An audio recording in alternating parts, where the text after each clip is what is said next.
Hello, everybody. Wow.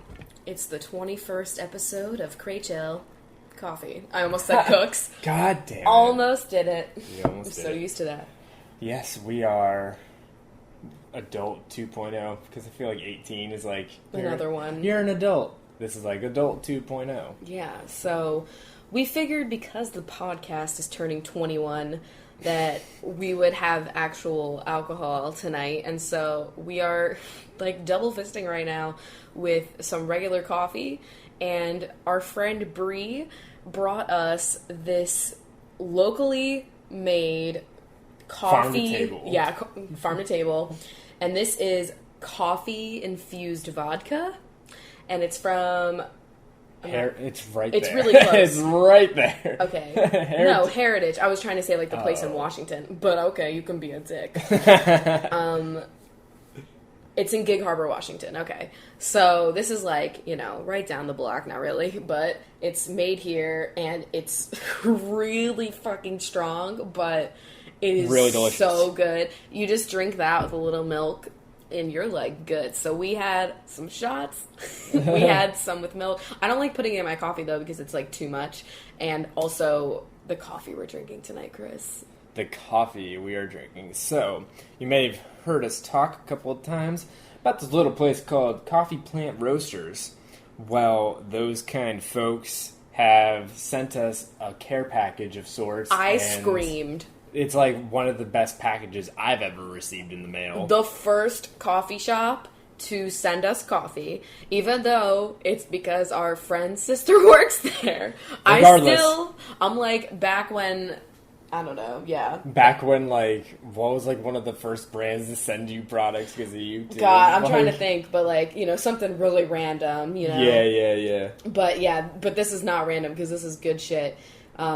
What kind of do we have tonight? We have the Colombian? Yeah, we have the Colombian blend. I know they sent us, like, the Kenyan blend. This shit is so good. I really love the Sumatra. Oh, yeah, that was one of the ones they sent was the Sumatra. We tried that, like, 2 days ago, and I was just dying over it. It's so good. Their coffee is just so not bitter. It's so smooth, and honestly, one of the best coffees I've ever tasted, and I'm not exaggerating at all. I love it so much. I wish I could get it all the time, but I did find out. You can. I know. I found out that they have an online fucking store, and you know, I will be ordering some. So, and I guess if any of you guys want to try it, if you don't live in fucking Oregon, it's coffeeplantroaster.com, I believe. Yeah, but we can, like, put the link on the Twitter when we post this episode. Yeah. It's really good, so if you want to buy coffee for somebody else, it'd be chill. Please don't. Please don't buy Starbucks roast, because it's burnt. It's just burnt, man. Like, this is delicious. I love this so much. And this coffee fucking vodka that we had, you know, and I had a fucking pumpkin beer.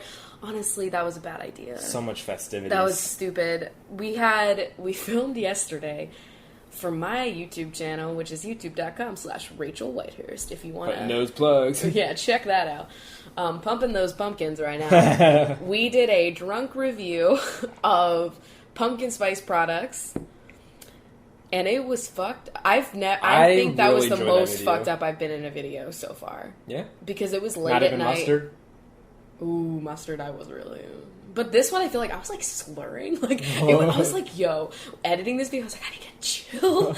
Like, what the fuck? But oh my God. I feel like we had a difficult time yesterday looking for products to find. Wow, yeah, I guess we could talk about that. So, like, a week or two ago, like, everybody was sending me, like, I'm Pumpkin Spice Queen, so, like, you know, everybody's sending me pictures of, like, the sections in, like, the Fred Meyers or the QFCs or whatever grocery store, just, like, all pumpkin spice foods. They're sending me, like, pumpkin spice M&Ms and pumpkin spice mini wheats and Twinkies. Everything that, like, anything at all that was pumpkin spicified. I'm surprised we didn't find the Twinkies yesterday. Yeah, true.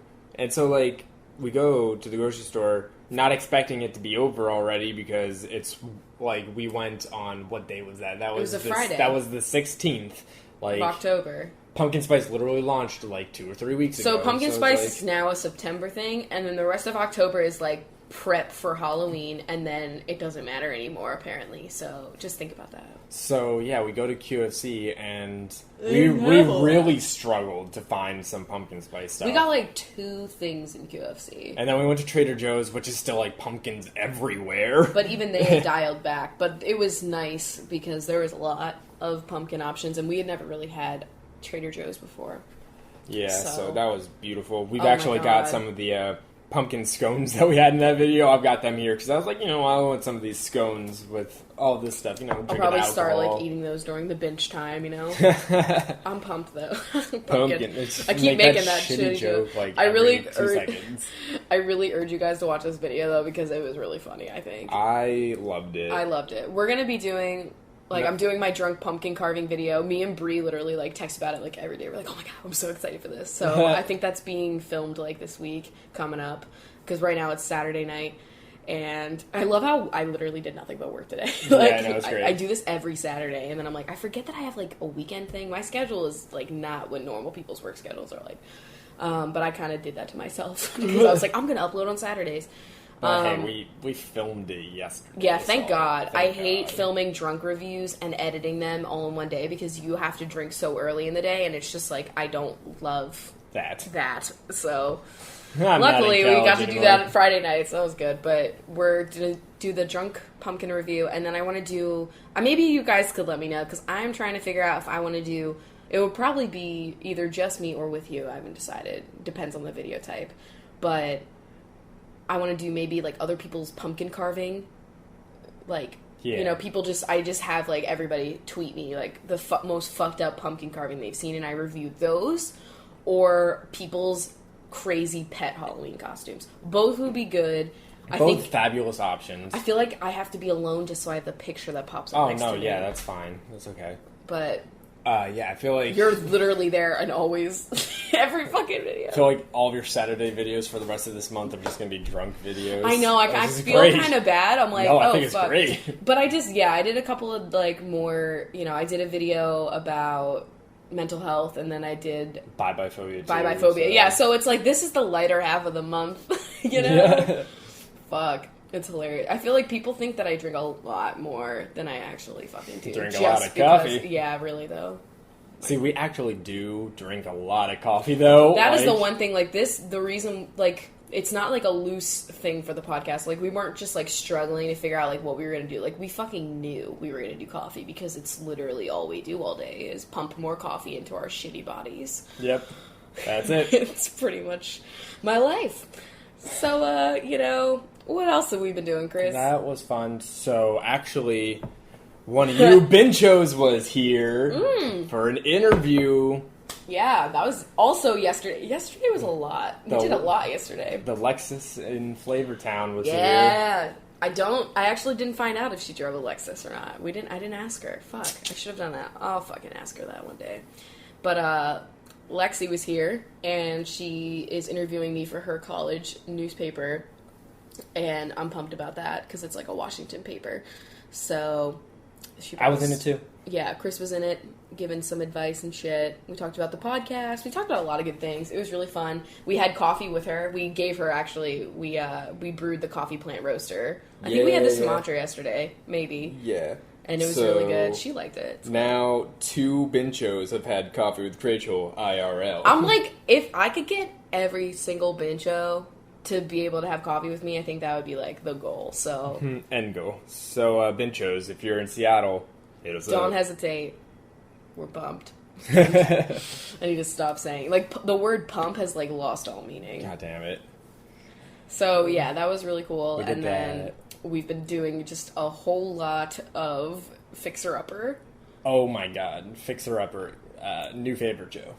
Last podcast we talked about how we were making fun of that commercial because you see it every fucking commercial break, and then we decided to finally watch it on Netflix, and we've already almost finished the first season of it, which I think that's all they have on Netflix. Yeah, the season 2 is coming out. That's why they keep having Diamond and right here. They keep having that now. So let's dive into that. Let's dive in. The thing about HGTV shows is that they all have a formula, and if you start watching them, you can fucking predict shit Yeah. It's really fucked up. So, like, for instance, on Fixer Upper, the first part of the show is, like, they're touring 3 different houses and they have to pick one that they want to be their Fixer Upper. But we've noticed that majority of the time they're going to pick the most fucked up house that needs the most work because that just makes for good TV. And number 2 is always the most fucked up house, so it's usually 2. Always number 2 is or the most 3, fucked up. Never 1. No, it's always number 2 is the worst one because that's when they go to a commercial break, and so they do like them being like, "Oh my god, is that really the house?" And then commercial break, and then they come back, then it's house number 2. I was upset to find out, like, no offense to any of my Texas listeners, but, like, I was upset to find out that this show only takes place in Texas, because that gets fucking old. And everybody just has, like, this rustic style that I don't really appreciate, but I do love watching the renovations, because that shit is so interesting to me. And I love seeing them, like, they did a house where it wasn't, like, a rustic charm, which is why I like the episode. But it was, like, they took this just, like, basic bitch kind of, I don't know, it was, like, a ranch-style home that you see in, like, every suburb. And it's just, like, the most plain that you can be. And they made it into, like, this fucking, like, French countryside-ass thing. And they changed, like, the shape of the roof so that it was, like, rounded. And, like, they just did such a crazy job. Like, I don't necessarily love the French country-style look, personally. But, like, how they were able to transform that was crazy. I loved it. Yeah, it's very nuts. Yeah, that was very nuts. It's very nuts. Diamond in the rough right here. Diamond in the rough. They definitely play out that romance. Oh my god. Oh my god. Can we talk about how... Yes. So... We have a conspiracy theory. We have a conspiracy theory. It's so fucking funny. I hope a lot of you guys watch this show and that this is hashtag relatable. So, it was pretty much like Chris's idea. Like, there's this carpenter that shows up and his name is Clint. And... it's always just the wife and Clint in the room together, like, sawing some stuff, and they always just, like, say all this shit about wood, and for a while, it just, the joke writes itself. Like, there's literally zero sexual tension between them on the show whatsoever, but we created, like, a bunch of it, and we just play up, like, this crazy romance that they have. That does not exist. Like, we'll watch the show, and, like, they'll be in the room together, like, hey, like, how do you feel about this reclaimed wood? And then Chris will be like, I think he knows how you feel about his reclaimed wood. And I'm like, oh my god. And we just play it up, we're like, look, he's, like, looking at her chest, and, like, he's totally not. Like, he's looking at, like, a fucking clipboard. Like, so and I call him Clint. When she'll be like, hey, I gotta find Clint, I'm like, yeah, I bet you have to find Clint, I don't know. It's so stupid, but... It's the greatest. It makes it fun. It's like the Pioneer Woman of HGTV. Like, the Pioneer Woman is that show on Food Network that I can't stand. And it's, like, too much about, like, her making some shitty meal and then it being like, let's see what the boys are doing on the ranch. It's like, actually, I could care not at all about that. Yeah. And then this, it's like, they're doing this home demo, but then they're like... Let's cut to a scene where I'm playing with my children and showing them how much I love them and how much my whole life isn't about this job. And it's like this really awkward scene. And I'm like, chill. Definitely. She's like, 2 o'clock's the time where I just come over and hang out with the girls and just, like, let them know that I am their mother and, like, I exist. And I'm like, okay. I can already tell you, though, there's just, like... Ow. Oh, my God. There already is, like, a super clear formula. Yeah. So there's always one scene where, like, there's a big issue, and I have air quotes for that because sometimes it's like, this is going to cost, like, $3. Oh, my God, world exploding. We have to call them. Well, like, the fucked up thing for me is, like, because it is in Texas, like, once again, not to be upsetting to, like, my Texan followers, but, like, I don't know, I'm just always kind of... It's always white couples on this show, and... I bet they'll never have a gay couple on it. And I'm watching this whole show being like, how many of these people want a lot of guns? You know what I mean? Like, and, like, they have brought up guns, like, a billion times. I know. And I'm like, holy shit. Like, this is really what it's like. It's just like, I can't be relatable to what people want on the show because it's like, I want 20,000 acres. Yes! So, like, I need this. I need to, like, own literally half of Texas. And, like, they are also, like, not planning on doing anything with the rest of that land. It's not like they're buying, 20 acres so that they can have, like, their own business and then live far enough away from it. Like make a farm or something, Yeah, they're literally just like, I just want to say that I have 20 acres. I'm like, I have 20 feet. And, like, I'm good. I mean, not everybody can live in a fucking studio apartment, but I do not understand the whole, like, land in this, like, it's one thing to be, I don't know. I personally think that one day when we go off the grid like we plan, I think we'll be, like, living up in the goddamn mountains, and we'll be living in one of those, like, tiny homes that you don't have to pay the government any money for, like, electricity and shit. Yeah, like, you just do it all yourself. And it won't be, like, that big. But, I mean, obviously we'll have, like... But we won't have space. neighbors. Yeah, but we won't own that space, right? Yeah. Like, the last episode that we watched was, like, they were getting a place that had, like, 30 acres, which it had, like, a lake on it, which was, like, pretty sick. That's cool. They had, like, all these cows. Now they're, like, looking after cows. It's like, you didn't sign... Oh, my God. That's the one thing about the Fixer-Upper family that I cannot stand. They don't know any of their pets' names, and they have no emotional bond to their cats. And it literally ruins my life. I hate it. Yeah, oh, my God. I can't just imagine owning a pet and not caring for it that much to, like, where the dog could run away. And it's like, well, okay, we've got others, we'll get another. Yeah, they're like, they just get these, like, they got, like, a dog and, like, 3 cats from the pound one episode, and then the dog gets out, and, like, they don't give a fuck. And they don't know any of the cats' names, and, like, the mom is, like, pissed that they're getting more cats. And I'm like, what the fuck?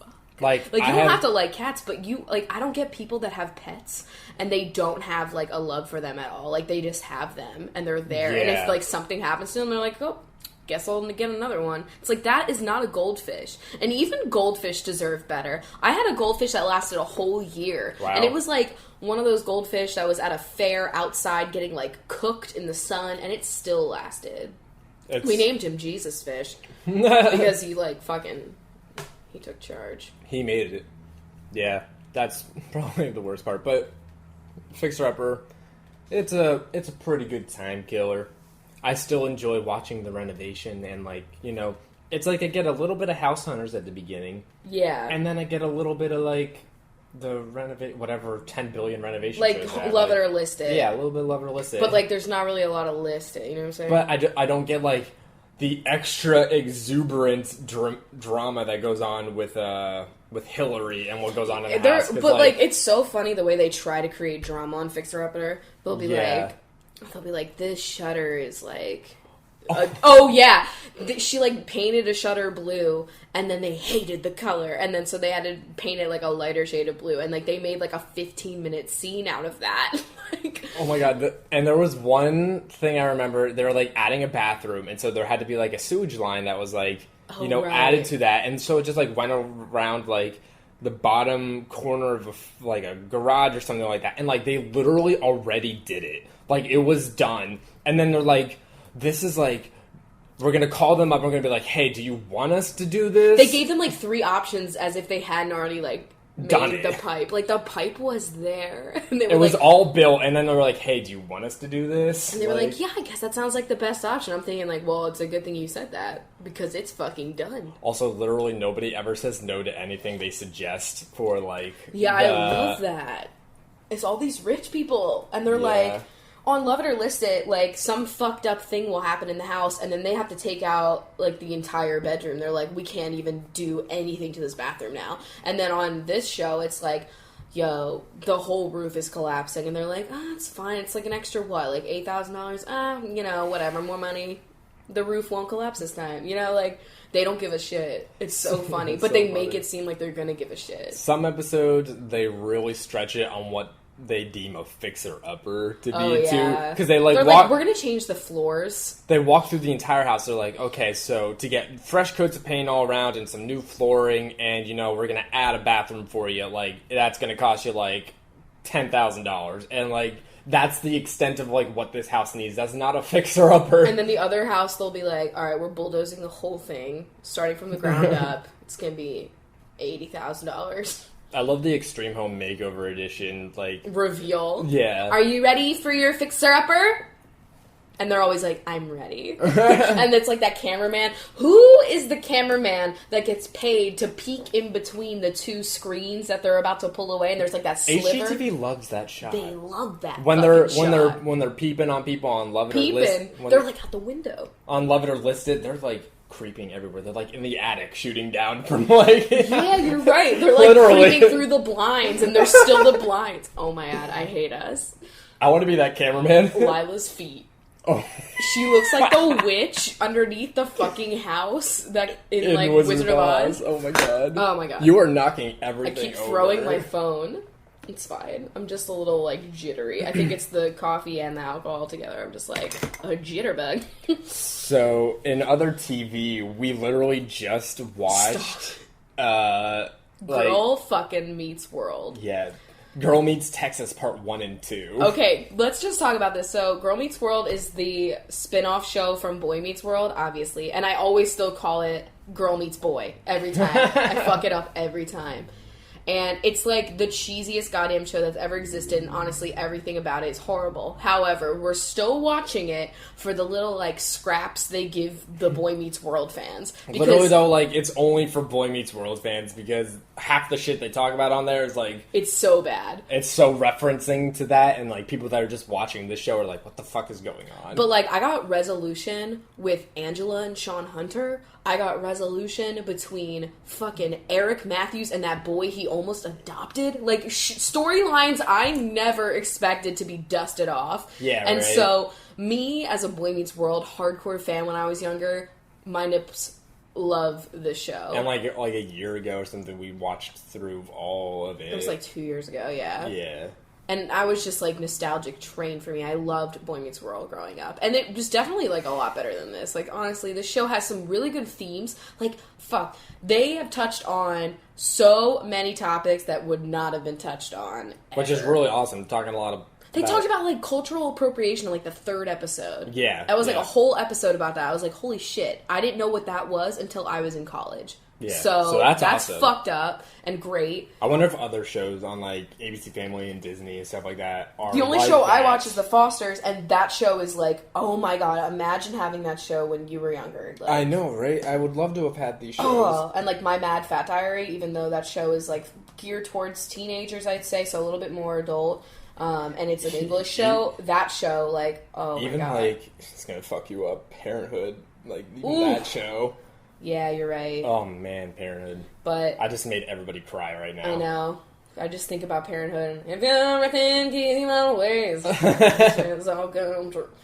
I hate that. And then, okay, whatever. But Girl Meets World. Girl Meets World. So, the show is terrible, but we watch it for the bits of Boy Meets World stuff. However, there's like a subtle love triangle that for some reason I'm invested in, even though everyone is like 12. Well, Delana is dead, so you need your new love triangle. I'm kidding. Like, I don't really care, but it's so funny because they have like the three main characters. It's like two girls that are best friends, and then there's like this dumbass kid.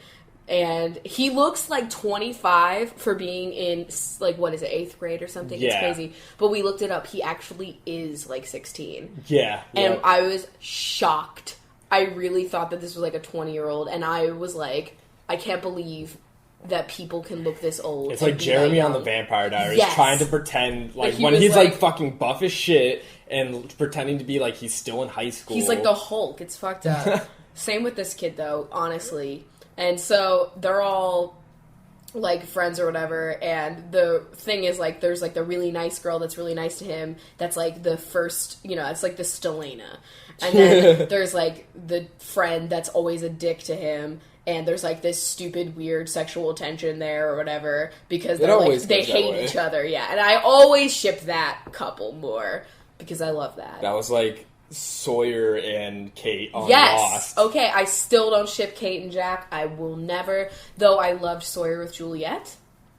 Loved that. Yeah. However, I liked Kate and Sawyer, and I liked Juliet and Jack. That actually was, like, I don't know. After whatever. watching through it again, there was never, like, that real connection in between Jack and Kate. Like, it was fucked up. And then they, like, I don't know, whatever. But anyway, Girl Meets World, so off. they did some fucked up shit in the last 2 episodes, and, like, they always do this weird thing where, like, they're in the classroom, and the fucking dad, which is Corey Matthews, is the teacher, and so he's like the Feeney replacement kind of situation.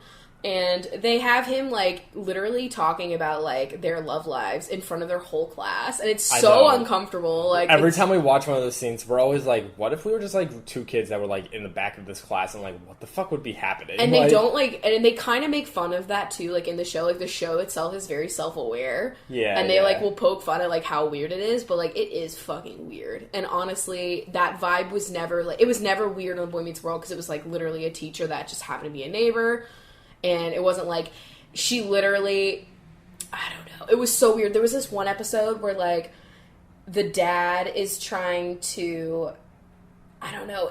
I'm trying to remember right now. Oh, my God. It was just really incestuous. Oh, my God.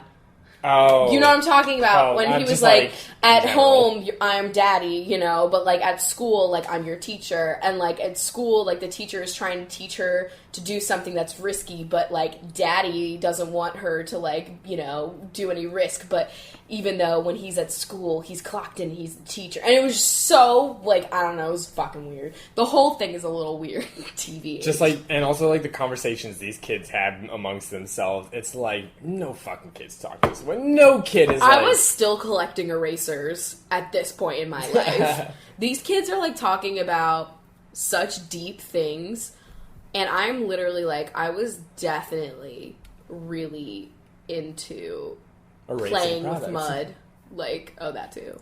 Like, I was, like, really... It's so much, but we still fucking... I don't know why I watch it, honestly. They haven't had, like, Sean Hunter on it in a while. And I really watch it for hot-ass Sean Hunter. Ryder Strong could really ride me. And I bet... Oh, my God. Honestly. He's so fucking attractive. And he has only gotten better with age. Honestly, Angela's still really fucking hot. Corey Matthews was never really attractive to me. Yeah. Yeah. They killed Topanga. Like, they Topanga... really ruined her character. She's not dead. Because that really sounded like they literally killed her. She's just... They only have her in scenes where they have, like, that young son who is, oh my God... like, everyone's Jewish grandpa. Why is the writing on this show giving this, like, 4-year-old lines that, like, my Zeta would say? Literally, this kid is so fucked up, and it's hilarious. Oh, I love but that. they only ever have Topanga in the scenes with the little kid, and I'm like, I miss Topanga. I miss this binge. Also, she just, like, runs this, like, coffee shop now and is like, stop being a lawyer or something? I don't know. Yeah, but, like, she wanted to do that. It was her choice. Yeah, I guess so. I don't know. We're reading too far into this We're shit. reading way too far. It's so... that's one of those shows where I'm just like, this is a total waste of my time, but I'm still enjoying it. It's only 20 minutes when you watch it. So I know. It's a good show to watch when you're, like, eating a quick meal. You're like, all right, throw on Girl Meets World. Let's get fucked up. Honestly, it really does. I want to go... So what channel is it? Is it ABC Family or no, is it's it Disney? It's Disney. I want to go and just view like the Disney wardrobe department just to see like all of the layers of things that they have. Like they have so many layers. It's a mess, and it's always been this way. It's because they have to cover up on the Disney Channel. Yeah, like, you know, ABC Family is where you have high school people looking like they're post grad. You know, like. CW is the same way. It's like... Yes, yeah. But Disney is like, yo, we gotta wear a turtleneck underneath a tank top, underneath a vest, underneath a layered gold bead necklace with a skirt with leggings underneath it and boots with 3 pairs of socks. Yeah. But the long, wavy hair parted in the middle. Yeah. I'm just like, that's it. Just literally... Sequins. There's sequins. It's like limited 2 on crack. Like, limited 2... layers, like limited 5. They aren't limited on the number of layers. Do you remember limited 2? Yeah. Oh well, I mean, I remember that it exists. Can't say I've ever been in one. I don't think it exists anymore, but I remember my triangle boobs in those little, like, floral sequin tops. Or, like, you just get, like, a t-shirt that was, like, baby pink, and right across the chest it said limited 2, but it was in those, like, stick-on rhinestones that would fall off in the wash. Yeah. And then you bedazzled it when that happened. You would take it home and you bedazzle it. Have you ever bedazzled? Bedazzlers. I think I've fucked with a bedazzler before. Have you bedazzled? Have you dabbled in bedazzle in your day? Badoo bedappled. Double down. Oh my god. Okay, we need to fucking stop. So we also mildly decorated for Halloween, aka we bought 2 things. One of them is like a tablecloth runner that we put on the bookcase in the hallway, and it's just like a black sheet of cobwebs, and it looks really spoopy. I love it, actually. It's great. I think it's really cute. I want to keep it. It was like $2. I was like, yes. And then you can talk about the window clings, because... Yeah, we got these leaves that are in nice autumnal colors. Yes. And they're just a fun little window clings, and the best part about them is that Lila thinks they're birds. Oh. And she forgets this every morning when she wakes up, that they're really not birds. And so she screams at them every morning since we've had them up. She, like, you know the cat chattering thing with birds? So, like, when they see a bird, they're trying to alert their army. And so, like, they chatter. And so, like, we've taken multiple videos of Lila chattering because Squeezy doesn't do it. And... Has he ever done that? No. He is literally, he just screams. You know what? He might have done that when we were back in Pennsylvania, in the last place. Oh, the one with the stray cat and everything? Yeah, I think he might have chattered then, like, once or twice, and we were like, Squeezy, what the fuck just came out of your mouth? Lila does it, like, every day with the birds, but now that we have these window clings, like, she just, like, sees them, and then she's like, fuck, is that a bird? And then she's like, Forgets every time. I took a lot of snaps. It was great. Yeah, check out Rachel Snaps. That'll be gone by the time they watch it. Oh, true. I'm sure somebody check out it. Twitter. They're there. Oh, we got some good pictures of her with her mouth, like, wide open. She looks fucked up. And we're back, folks. Yeah. Had to change those batteries. Yeah. Forgot about First that. time we got a little break there. They didn't hear a single thing because it's going to be edited, so it can sound like there's no break. There's a nice ebb and flow. And now Squeezy has started eating, so I'm hoping I that love his crunch. And honestly, like, while we go into the question section here, I'm going to crunch on some of these scones that I have here. Oh, yeah. Let me read them off. You crunch. Yeah. So, here, I got the first question loaded for you, so... Okay. Don't say any names. Yeah, I usually just don't, because I'm just afraid. I know somebody specifically asked not to, so just don't. Alright. Hi, Crachel. I'm a 16-year-old girl, which, as everybody knows, is a very transitional time. Yes. Naturally, as I am trying to figure out who I am and stuff I've been thinking about who I am and stuff, I've been thinking a lot about sexuality. I love the upcoming movement of openness people have about different sexuality these days. I think, or rather, I know, that I am biromantic homosexual. My problem is, with a lot of new popularity about bisexuals, which I love, I feel that this isn't a valid sexuality. It's not recognized very much, and I feel like I almost should be bi or something else. I can picture myself in a relationship with a guy and a girl, but I do not experience sexual attraction to guys, only girls. So that's what biromantic homosexual is, in case you didn't know that. No, yeah, I can piece it together now. Like, I know, like, what the different terms mean. So, like, when they're, like, in conjunction and stuff, like, I can kind of piece together. Yeah. Okay. It says, I can picture myself in a relationship with a guy and a girl, but I do not experience sexual attraction to guys, only girls. It's hard when everyone is talking about being bi, and I'm kind of there, but I can't label myself with that, so I don't feel valid, if that makes sense. I don't want to tell people in my life that I'm bi, because I don't want to use that label just to make things easier, if that's not really who I am.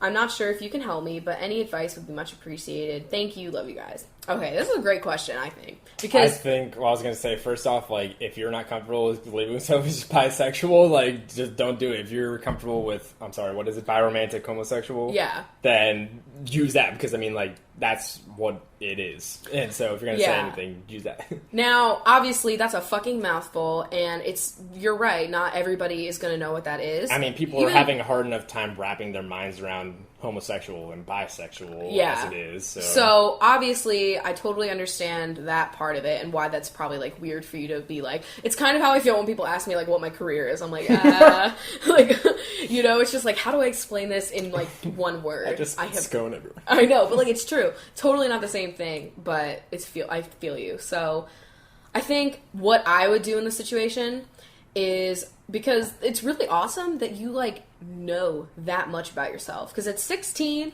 I didn't know what biromantic homosexual was at all. And I'm still learning new things about the spectrum every day. Amazing. And, like, it's awesome that you can identify, like, what you feel you are at this point. Yeah. You know? So that is so cool. And what I would say is, like, if this were me in this situation, I know what I would be telling other people, and I would just say, like, I'm queer. And I think using an umbrella term like that is just so much easier, because people then at least, they're like, okay, so she's on the gay spectrum, got it. You know what I mean? So that just, like, gets that message across. And if people want, like, a further explanation, they're like, oh, well, what do you mean? Then you can be like, well, I actually identify as biromantic homosexual, which means this. And you're going to be explaining that a lot, just like I'm explaining being bi, even though a lot of people know what that is. And so you're going to be explaining yourself, but at least I feel like if you're just like, I'm queer, or you say like, that's like the best one for me, you know what I mean? I feel like that's the best way, because when you say that you're gay, even though that's an umbrella term, and plenty of people that don't actually identify as homosexual have the right to use that term, because it just means like it's a community, it's part of and it means anyone attracted to same sex or whatever. So you could use that, but obviously that would be a little bit more confusing, because not everybody knows that that's an umbrella term. Still, like, the majority of, like, the population is still just going to be like, so that means you're a lesbian. Yeah, like, so I would say, I would be like, or you could say, like, I don't know, I have a weird thing with sexually fluid. I feel like that one's confusing, because it makes it seem like you don't give, like, any shits, like, about sexuality, but you have, like, already, like, a predefined, like, way of how you feel. Yeah. You know what I mean? Like, you're not fluid, but it's also another umbrella-y kind of term. But I would say, like, queer, but whatever word feels the most comfortable for you is what you should go with. And if it is just biromantic homosexual, then fuck. Just say it like, I'm a biromantic homosexual. Do you know what that is? Or would you like me to explain what it is? Or if you don't feel like going through that whole rigmarole, then say queer if you want to, or another word that you might find better suited, I guess. Yeah, I feel like just like a lot of people, it will come with a lot of explanation. Yeah, because I feel like you'll have like a little spiel. Like I have a little spiel that when I'm explaining my sexuality, and I feel like you're gonna come up with a little spiel too. And it's like, even if you're not saying like, I don't know, if you're, like, explaining it, you could be like, oh, I'm a biromantic homosexual, and be like, I know that's a mouthful, but you know what I mean? Like, I feel like that's going to be, like, a thing that you do, and a lot of people just have a lot of trouble picturing things in spectrums. It was always just, like, it was man and woman. It's, like, literally, that's a relationship. Then it's like, okay, well, now, like, people are being like, okay, well, now there's man and woman, or homosexual relationships, and like those are the definitives, and like people were having a really tough time seeing that there's spectrums, and there's also like, gender fluidity and sexuality spectrum. Like there's lots of spectrums, and it's literally not just like you have like 3 options, and everyone is like 100%. Like, you know, I don't, you know, like as a bisexual, it's not like 50-50, and I feel you hear this a lot. Like for me, it was always like I was upset because I knew that I felt romantic and sexual attraction to men, but I felt more romantic and sexual attraction to women, and I couldn't wrap my head around it, because I thought like, okay, well, I can't be just a lesbian, which is how I was always insecure. I was like, well, what if I'm actually just kidding myself and I'm just a lesbian? And that was like the problem I had. And it was like, no, you can actually be bi. It doesn't have to be like split. It doesn't have to be half. In that way, people are trying to still just like, okay, this gay and straight, so we gotta like 50-50, that's what you are, right? You're just 50-50. I mean, you're trying to still just like to place you into those categories. It's like, no, fuck off. No, but hopefully as time goes on, thanks to people like you, if you do decide to like explain what it is for people, like that, it will just become more and more like spreading the knowledge. And then, like, I feel like what I would do in this situation is like look up a community, like a subreddit for the biromantic homosexuals, or a forum or something, and like, do they have like a nickname? Because a lot of communities that have like long-winded like titles for things have like a nickname of sorts, and I feel like that could be helpful too.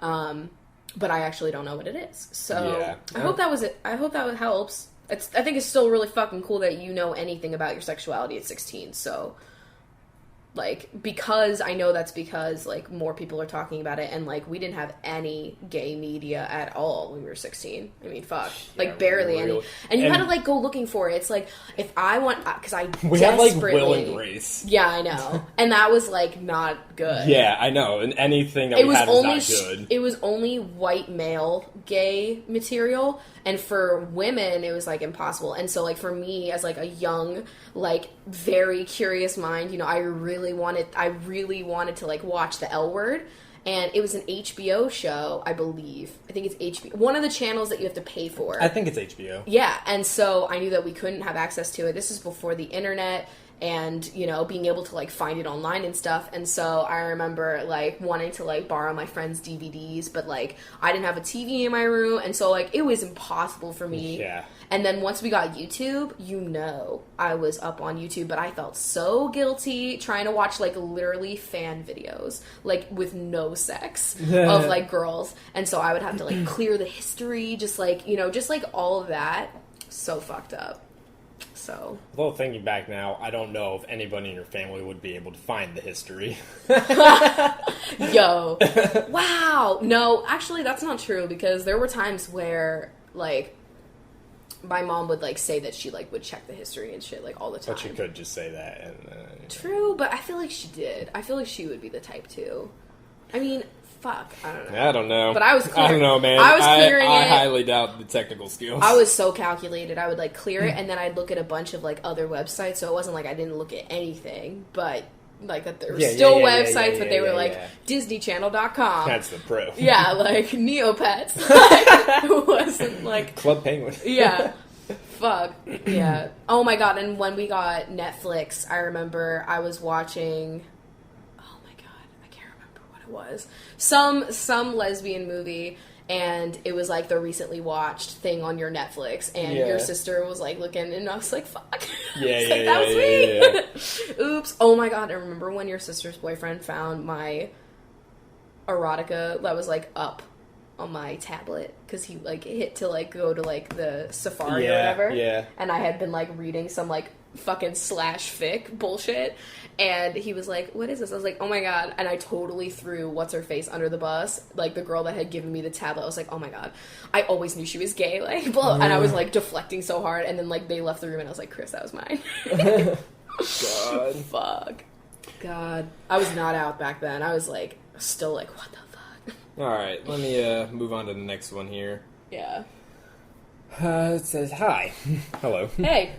I was wondering if you'd be able to give me some advice on my situation, but don't say my name. Okay, we won't. John, just kidding. Don't play that game. I'm not. Anytime somebody says that, I'm like, fuck. This question is more aimed at Rachel, as I know she had quite a toxic family home life. Oh, I love this question. There are 5 of us in my family, and it is a very tense and very horrible living situation. When we get along, it is great, but when we fight, it's the lowest of the low. Mm-hmm. I've had mental issues for a few years, and my dad doesn't understand why I, quote, feel sorry for myself. And when I used to see a therapist, he didn't approve, so I stopped going. I feel down so much of the time because my parents are constantly fighting. I have to sit by and watch my older brother fuck up his life through drugs and stupid decisions. I don't know how to deal with it. My head feels really heavy with all the problems in this house, and one person's mood affects everything. I always get really invested when my older brother seems to be turning it around, but when he fucks up again, I can't cope with it.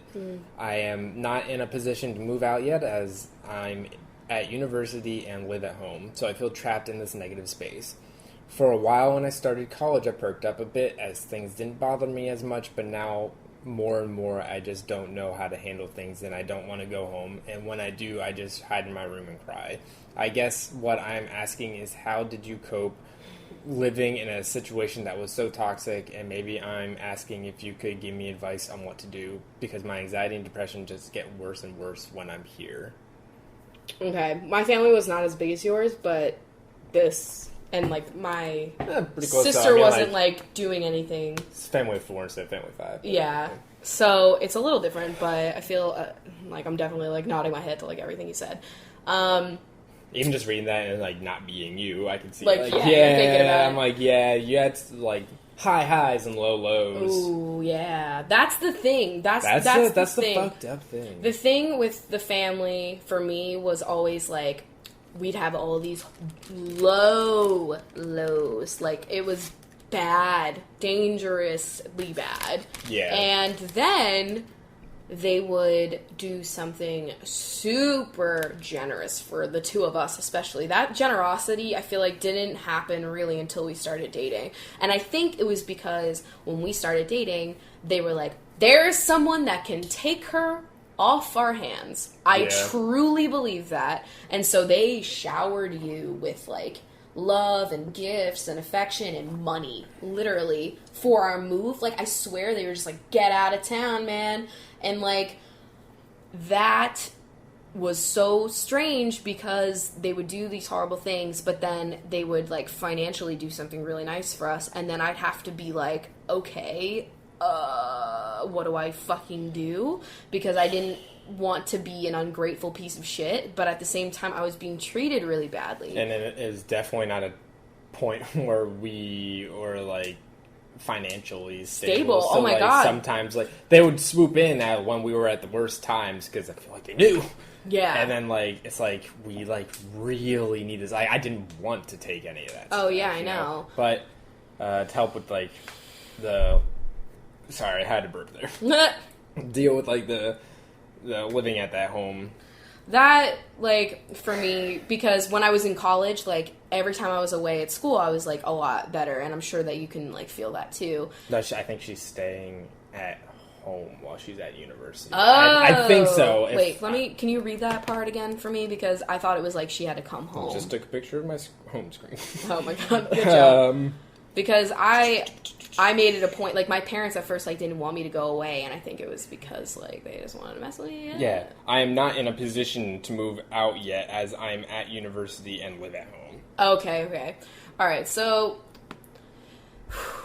God, I mean, because this is not my situation, because I was able to go away to school, and so the only time I had to experience them for, like, those years was when I would have to come home for breaks, and then at that point, at my earliest convenience of money and having, like, the money to be able to, I moved into an apartment so that I didn't have, because, like, the dorms kick you out, and so you can't stay at school even during breaks, so I had to get that apartment so that I didn't have to come home. And so, like, I was working, I mean, for a while I was doing all of Starbucks, like, 20 hours a week on top of doing 3 videos a week for YouTube, trying to make, like, on top of money school. On top of school. And, like, I don't recommend having a lot of extra work to do when you're in school, but if you're in an unsafe environment, I mean, my first suggestion is to find some kind of work that you can do, whether it's online, whether it's actually out, and do it so that you can make up money. Live with some people, like, live with a bunch of roommates. If you have a friend whose family loves you, I'd honestly, because I had friends like that I could have moved into their homes. I mean, and this is all probably really scary to hear. I know, right now. And it's like, because I'm thinking about it like, all right, so say I'm living at home still, and, like, they saw me, like, move out and live with a friend. Like, that's not gonna fucking fly, you know? Mm-hmm. Like, that's gonna be a whole thing. So, for me, it was like, all right, I moved in with you, and then they were like, okay, cool, so. But they were cool. I know, they were okay with that. Like, they only threw a fit for, like, a minute. So, yeah, that would be our first suggestion, is to, if possible, find someone to live with that either would be for free, like with another family, a neighbor, like something like that, and it wouldn't be weird, because you don't want to, like, make your life harder. Even with, like, a couple roommates, and, like, it can be annoying living with a bunch of people, too. Oh, yeah, but, like, it sucks, but I would take that over anything. I would take all of the living situations that we've had in the past, all of them, every single one, even the worst ones, over that. Yeah, like I said, a part-time job, to put away money to be able to, like, I mean, I know that that's going to be, like, hard without roommates, so, like, once again, roommates as fuck, like, just, but if you have a friend that you could stay with, or, I mean, fuck, like, even if you have, like, an adult in your life that's, like, maybe, like, a teacher or a coach or something that, like, would not mind putting you up, I don't know, I feel like you gotta, like, if it's that bad, if it was, like, how I felt, I would have done anything to get out. Now, that was not the case for, like, a while, like, I didn't have the money to be able to move out, and we were also, like, away at school. But, like, in high school, when it was, like, the worst... Think about back to, like, just imagine when you were in high school, even though she's in college now. Just, like, imagine, like, that time. I spent a lot of time in my room. However, they did this on purpose, but they didn't have locks on any of the doors. So I had no privacy. And they also... they made part of my closet, like, the bath linens. And so everybody, if they needed to get a towel for the one shower we had, they had to come in my room. So if I was sleeping, if I were doing homework, if I had a friend over, which was rare because I never brought people over, and we weren't even really loud, but, like, if I were just trying to have a moment away from them, if they had done something horrible and I was, like, crying, I had no privacy. And so the number one thing that I did was read. I read so many fucking books when I was still living at home. And it was because it was the only thing I had. I didn't have a TV, I didn't have a computer, I didn't have a smartphone. Like, I mean, I would be listening to... Right now, if it were me right now, I would be, like, on the internet, like, all the fucking time living in that house. But I just read books or, listening to audiobooks. I actually listened to a lot of audiobooks, too. And it helped for me to, like, I couldn't hear any yelling. And it also let my mind wander to somebody else's problem, somebody else's story. And that was probably how I fucking survived. Literally reading books, honestly, was probably how I fucking survived. I think the key things that you did was, like you said, books and stuff. You also did a lot of out-of-class activities. Oh my god. Which is, like, beneficial for you as a person, and also kept you out of the house. Like, the thing was, like, I didn't really mind working when I was in high school because I knew that it was just more time out of that home. And so I was involved in choir, in drama club, fucking, like, extra select choirs, and I was in the musical, I was in the school plays, I was in improv, I was in Laughing Stock. I did every club, and then I had my friends... And we had lots of, like, sleepovers, and I was just trying not to be there. And then I worked. And so, like, a lot of days I would stay after school until, like, 5 o'clock. And then I'd go straight to work. And so, like, in college, there are a lot of things, like clubs and stuff like that can take your time, and then you're around nice people. Also looks really good on resumes. Like, doing all of that shit looks so good for other jobs, and you also learn to build, like, self-confidence and social skills and communication skills and public speaking skills. Like, you don't have to do... Or sports. I mean, like, get athletic. I don't know. Any of, like, that kind of club. Anything. I'm not really relating to the people that are like, you know how I got out? I just went jogging. Like, nah, I definitely did not go jogging to get away. However, I just, If that does work, then that's cool, too. That's so cool. I wish I could get that runner's high or whatever, where people are like, my mind is just, like, blank, and I'm running, and I'm like, I'm just screaming and dying inside, and I hate every moment.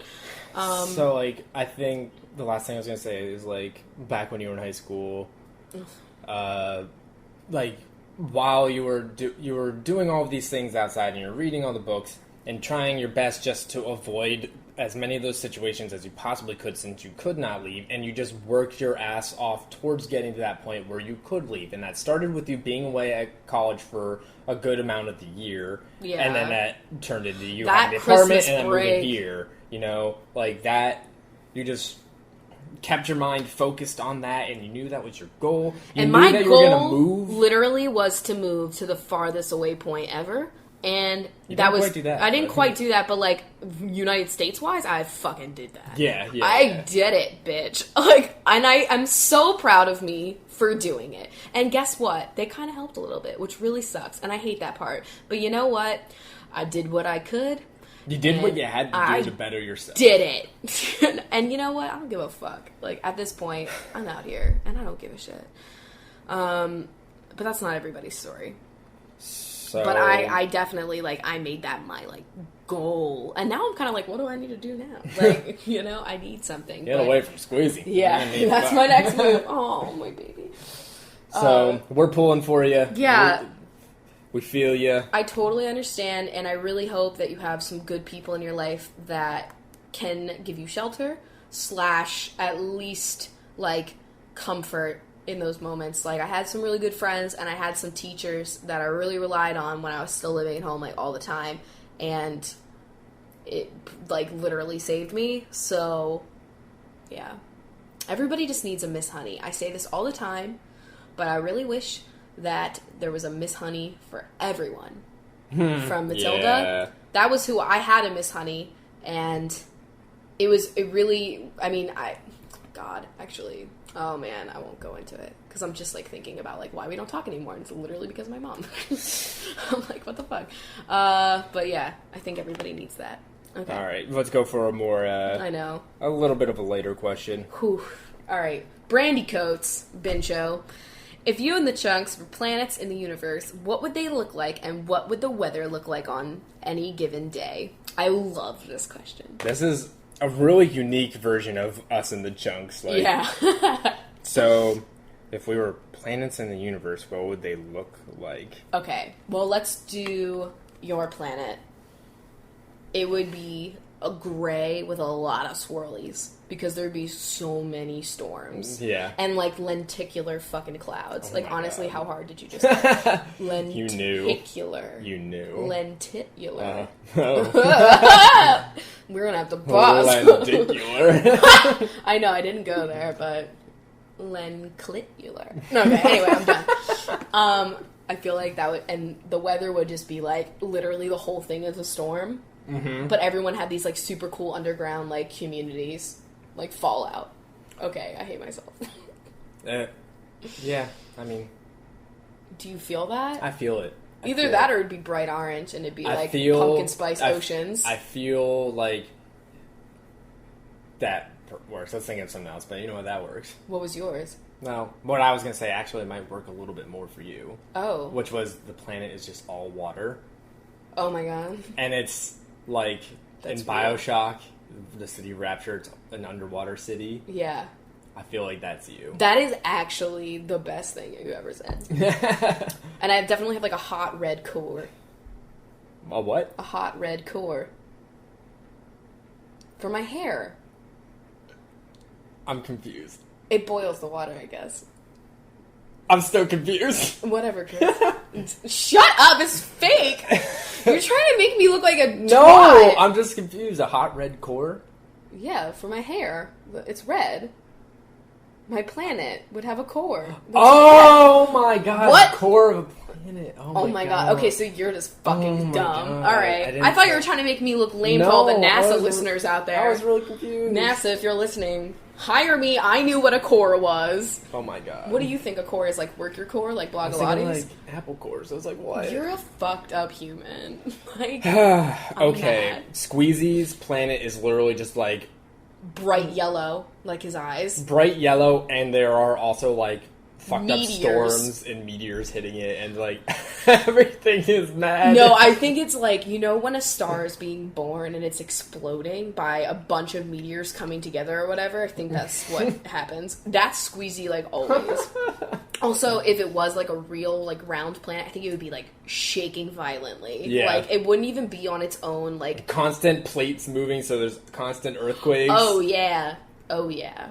Okay. Definitely Lila. Lila's planet would be a big white fluff ball, and hers is just like a gaseous planet of like just giant puffy puffs white of white clouds, white gas, and everything inside of it is just like happy little bunnies. I think the only species on the planet are just like different bunnies, and just like they're all so happy. And there's like elevator ass music playing that's just like happy music. Oh my god. Like you just hear it in the atmosphere. And half of the atmosphere is made of tuna. Squeezy's atmosphere is like all food. Sulfur and fucking brimstone, like Squimstone. Squulfer. Oh, I love my little evil genius Squeezy. That's basically evil what he squeenius. is. He's Squeeno. Okay, do you guys believe in ghosts? And do you have any experiences to share? Okay, I don't have any experiences, unfortunately. Me neither. However, I do believe, and if there are any ghosts listening to this podcast right now, sup? How you doing? How are ya?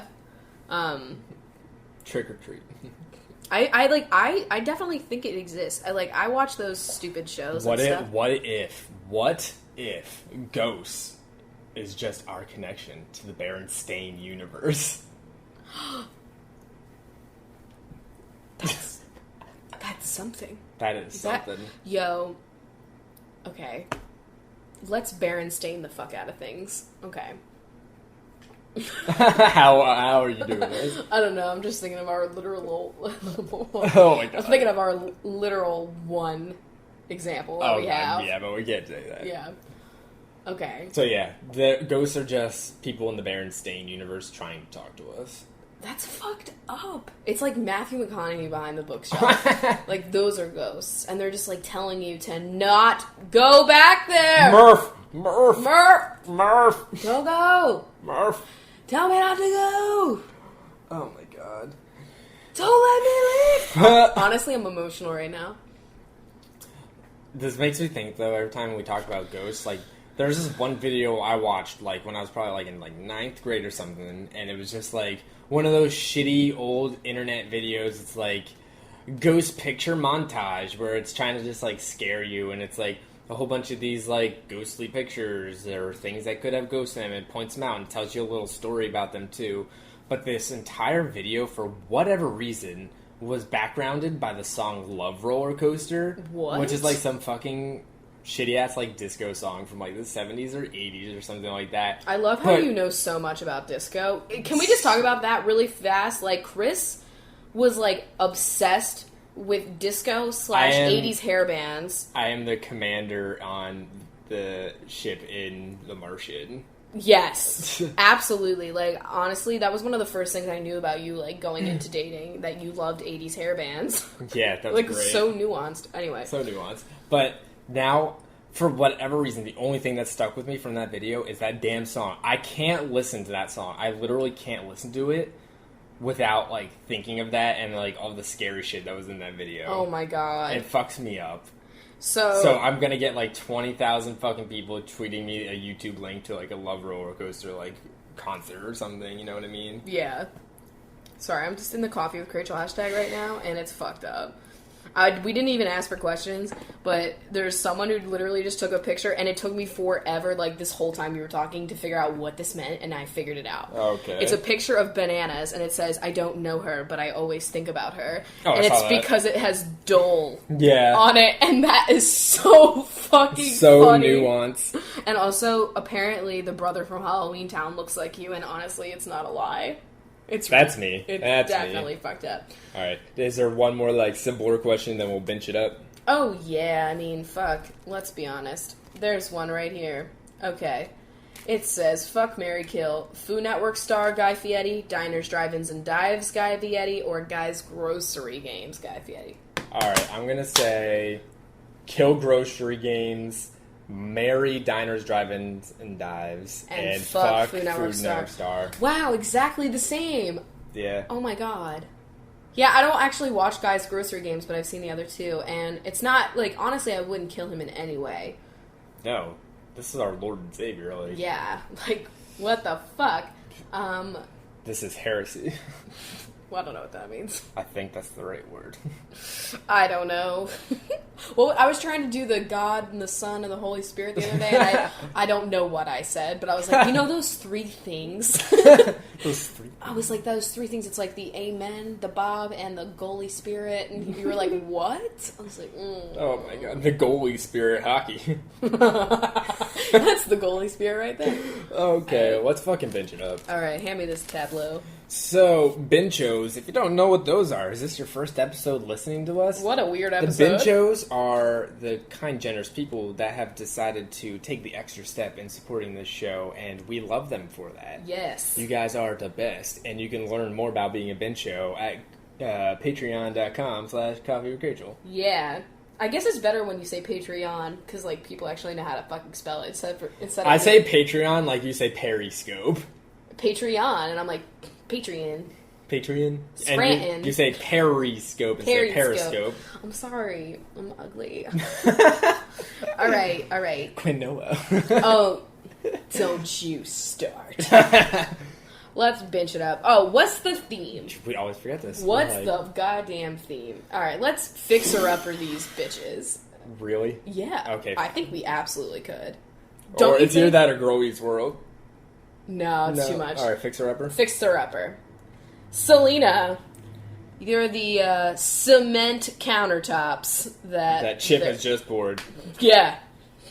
Perfect. Carissa, you're the Toyota sponsorship that's carousing down the street. Oh my god. For this show. It's like Toyota, right? I believe. I don't know. Like, halfway through this season, we started noticing the blatant product sponsorships that they were starting to have. Yeah, that's it my was fave. Great. Okay.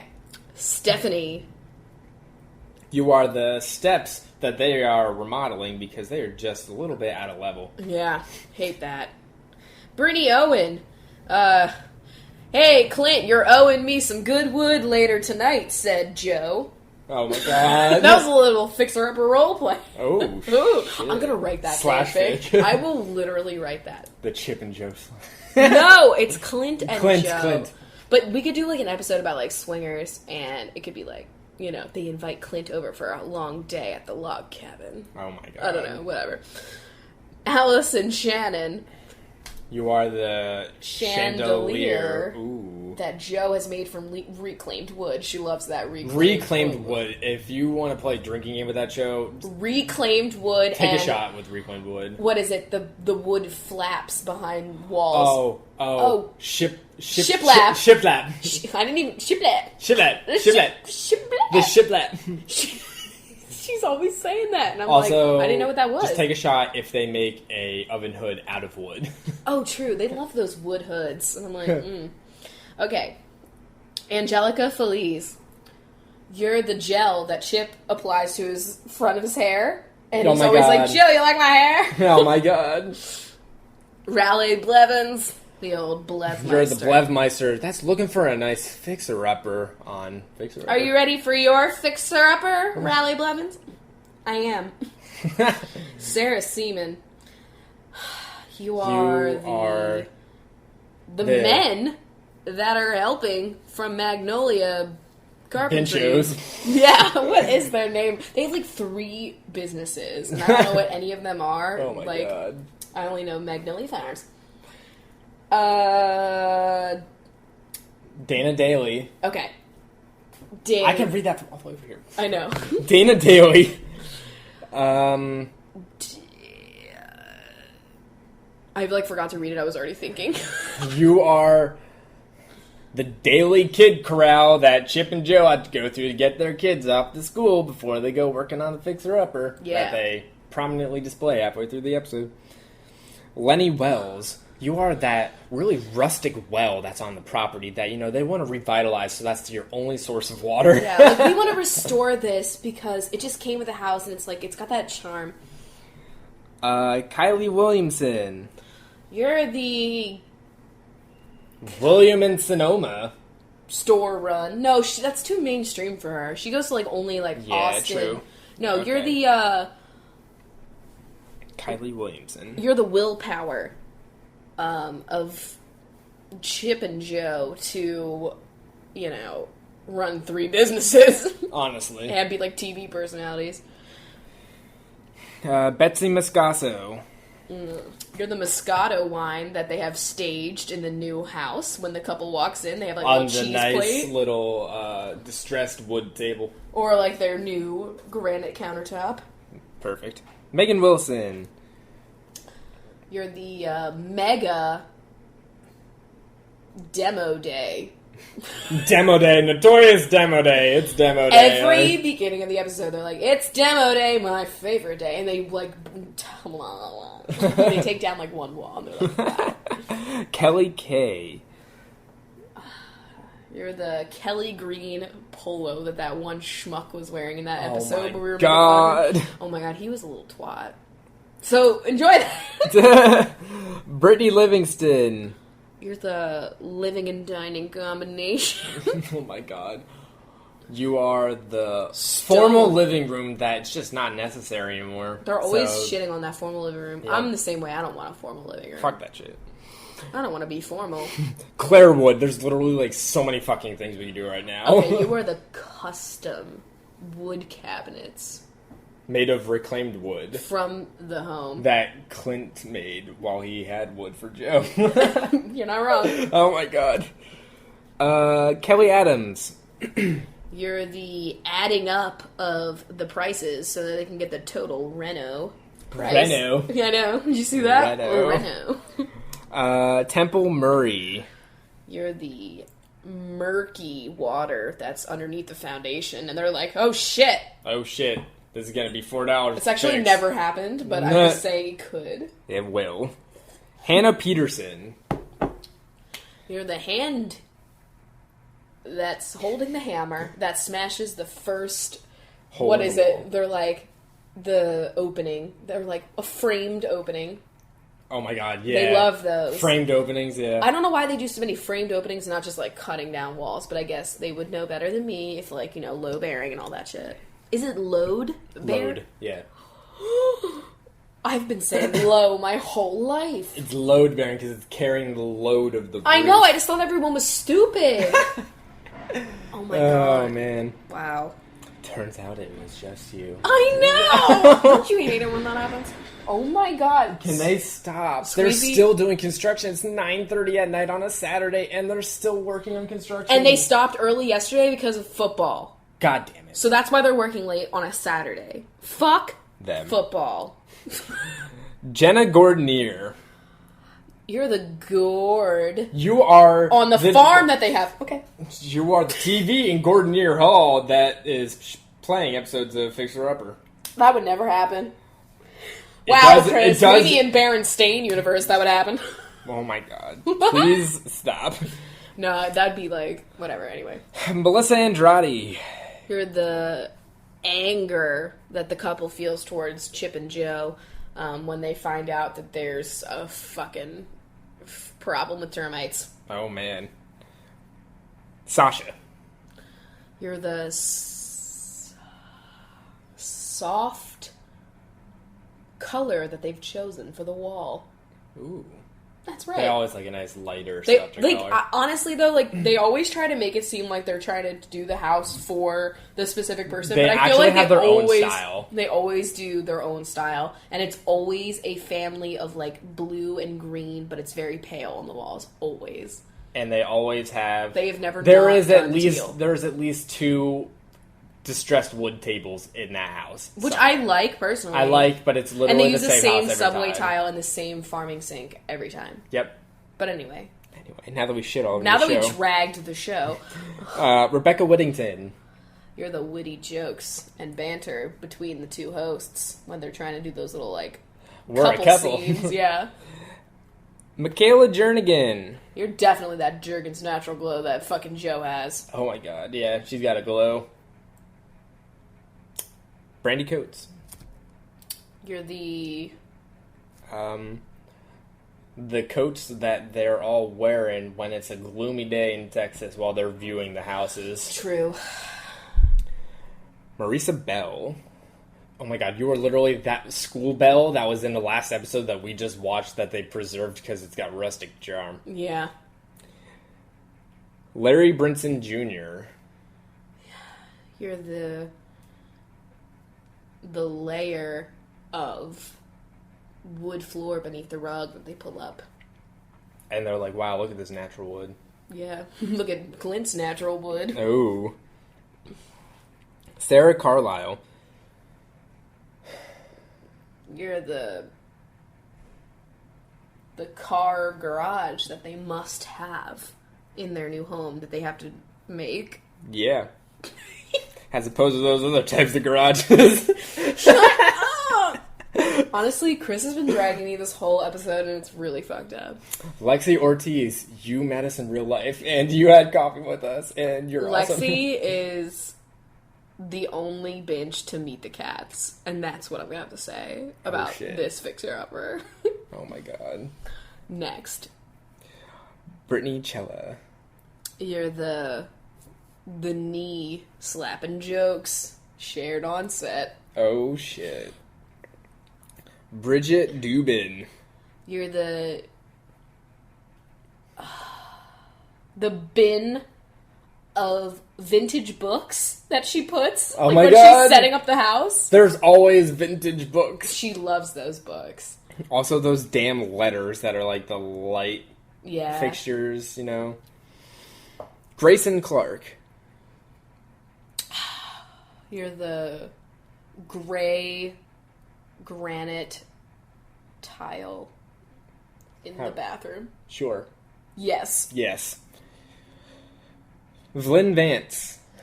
You're the van that Chip accidentally drove into with his brand new Jeep. I hate us. God I hate, damn. like, we know. You like, can tell that we specific literally plot. just watched the episodes that are on Netflix And, like, right now. I'm sure some of the people listening to this have done this and like watched it on Netflix and they're like, oh my god. I hope so. Hillary Gay. You're the gay couple that'll probably never be featured on this show. Oh my god. Let's be honest. Gabby Chambers. Ooh, you're the washroom. Wait, no. No. The laundry chambers that are a must-have. Oh shit. How about the laundry chambers that are like one of the 3 choices they get with that extra $10,000 that they have? You know, like, I was thinking about that, I was like, what if I just want that extra $10,000? Like, I just want to keep that, you know, a gain for me. Well, if you're already, like, spending that much money on a house, and, like, half the house is going to look really pretty, and then half of it's just going to look like Well, shit. sometimes it's like they don't need to do anything, so they're like, here's some 3 things that you just, like, they're like, add add one more beam to your roof. Oh Like, my that one God. episode. Yeah. Anna Hernandez. You're the his and her sinks. That we must have, because fuck using the same sink. Yeah, can't do that. Jennifer Holtz. You're the hole. Holtz, who goes there, you can't... Let me start over. Let me start over this. Holtz, you can't knock down that wall. It's load-bearing. Low bearing. Fuck. Courtney White. I mean, you're that white subway tile that I just love. Yeah, pretty honestly. much. Breland Mistol. You're the misty day that they happen to be doing demo day on, and they're pissed. God damn. This brand The floors haven't even been finished yet with that stuff that finishes it. You ask your dad, I don't know. Tori Sailor. You're the sailor in the Navy that's looking for a new fixer-upper now that he's home. Yeah. Yeah. Yeah. Sophie Smith. You're the locksmith that they gotta call because they gotta change these locks. They lock themselves out of the house. Yeah, that's why. Sure. Elizabeth Doles. I mean, you're definitely the list of Requirements they need in the house that they awkwardly say in a car by themselves. That's true. It's so weird. How are they filming that scene? It's literally just them talking to a camera. And, like, for people that, like, have never been on camera before, I'm sure it's hella awkward. Yeah, hella. Hella. Chloe Nosh. I just transported myself to Life is Strange. Rachel, Amber, Nosh, this, Chloe. Honestly, they've definitely noshed, if you know what I mean. Oh. Oh, yeah. Oh, my God. Shelley Smith. You're the shell detail because this person wants a rustic, nautical beach house theme. Perfect. Rachel Leask. The least you could do is tell Chip to stop walking in on me and Clint. Oh, fuck. Said Joe. Mackenzie Knight. A dog. There's a dog in the hallway. Stop, I'll hear you. That was really scary. I thought someone was coming in here. Mackenzie Knight. You're the night shoot because a storm happened. Oh, and shit. It's like one of those scenes, you know? Yeah. Those storms always happen at night, and it makes it more dangerous. It's more drama. Yep. Alexandria Johnson. You're the John that they're installing to the new bathroom. Oh, a John. That's right. Oh my god. A John. A John. That's not what a John is. I know that's... A John could be anything, though. You don't even know what a John I don't was. know, and I still don't understand. A John is like, you're too lazy to remember what the fuck you want. And so it's usually a remote. Like, John could mean remote. Like, I'm always like, can you hand me the John? Actually, I don't say it anymore. You don't say it anymore, yeah. It was, like, early college, because that was when I was still, like, whatever. Anyway, we're not talking about this. Lastly, we've got Rachel Evans. You're the evergreen trees on the property that were something that gives this home its own charm. I don't even know if Texas has evergreens, but we're going with it. You're right. I forgot this wasn't House Hunters. Fuck. Well, hopefully you enjoyed that. We fixed up the benches. You guys are all fixed up now. Now you guys are the best house on the block. Are you anywhere you are fixed up? My diamond in the rough right here. You guys are my bench in the rough right here. Oh, shit. So, thanks for having a cup of coffee with us, guys. Yes, thanks so much. We enjoyed having a little bit of a toastiness with this coffee vodka. Yeah. Not quite as toasty as that pumpkin video, but, you know. Check that video out on my YouTube channel if you want Please do. I love it. Hear how many times I can fuck a pumpkin. Like, honestly, how many times did I say that, like, the pumpkin was inside me? I feel like that was a lot. I edited a lot out. Like, honestly, there could have been a whole blooper video of me just saying, like, different ways I could have fucked a pumpkin. Yep. So, cool. On that note, we're gonna go. Side note, like, that's literally my career. Like, my career is to make videos where I talk about fucking pumpkins. Like, that's the kind of life I'm living right now. Goals, honestly. No. I hope you guys... I almost said I hope you guys like this video, and I'll see you in my next one. Ew! Comment, rate, subscribe. No, I don't even say that. Comment, subscribe, download. I don't know. Rate. Oh, you could rate us on iTunes. Leave us a good review. If not a good review, make it funny. I like the ones that are like, this podcast really took me to Flavortown. Like, that really fucked me up. That's every single one, basically. I know. I love it. I love it so much. The reviews are so funny. Alright, guys. This is Sunday's episode. It's 21. We'll see you for number 22 on Wednesday. We have to only talk about happy shit in that one, because that is the best number of life. We'll do something fun. Yeah. Good idea. Alright.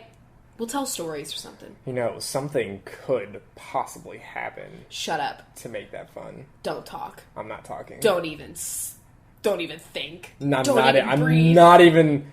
It's gone. Just forget everything. Gone, girl. Okay. All right. With that little tasty morsel. See you later. Morse this.